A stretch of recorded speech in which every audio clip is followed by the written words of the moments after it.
ایک ساتھی نے کہا ہے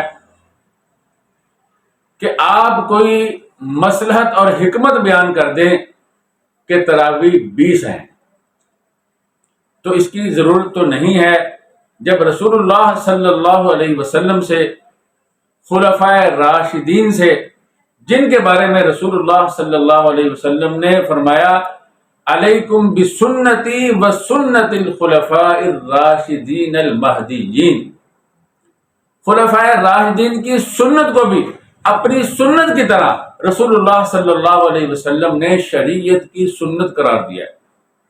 تو یہ تراویح جو ہے یہ 3 خلفائے راشدین، جن میں حضرت فاروق اعظم رضی اللہ تعالیٰ عنہ، حضرت عثمان غنی رضی اللہ تعالیٰ عنہ ہے، حضرت علی المرتضیٰ رضی اللہ تعالیٰ عنہ ہیں، 3 کی بالخصوص یہ سنت ہے، اس لیے حکمت مصلحت کی ضرورت نہیں تھی۔ پھر بھی عرض کرتا ہوں، آپ دیکھیے سنتوں کو فرائض کی مکملات قرار دیا گیا ہے، سنت فرائض کو مکمل کرنے والی ہیں، یعنی آخرت کے اندر اگر فرائض میں کوئی کمی کوتاہی نکل آئی تو دیکھا جائے گا کہ اس کے بعد اس کے پاس کچھ سنن ہے یا نہیں۔ اگر سنتیں ہوں گی تو وہ کمی کوتاہی سنتوں کے ذریعے سے فرائض کی کر دی جائے گی۔ اب دیکھیے صبح کی نماز کے فرض کتنے ہیں؟ 2۔ ظہر کی نماز کے فرض کتنے ہیں؟ 4۔ عصر کی نماز کے فرض کتنے ہیں؟ 4۔ کتنے ہو گئے؟ 10۔ مغرب کی نماز کے فرض کتنے ہیں؟ 3۔ عشاء کی نماز کے فرض کتنے ہیں؟ 4۔ 4 اور 3 7، کل کتنے ہو گئے؟ 17۔ اور 3 وتر ہیں، 17 اور 3 کتنے ہو گئے؟ 20۔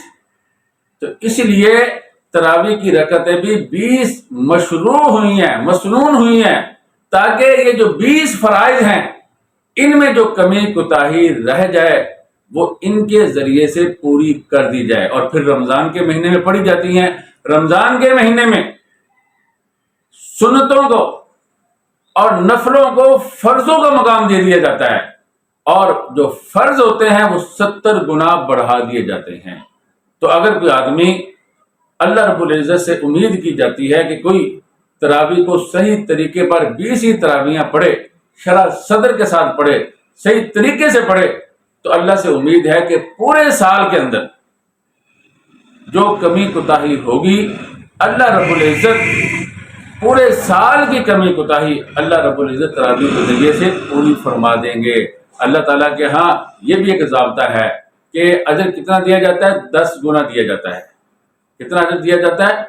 10 گنا دیا جاتا ہے۔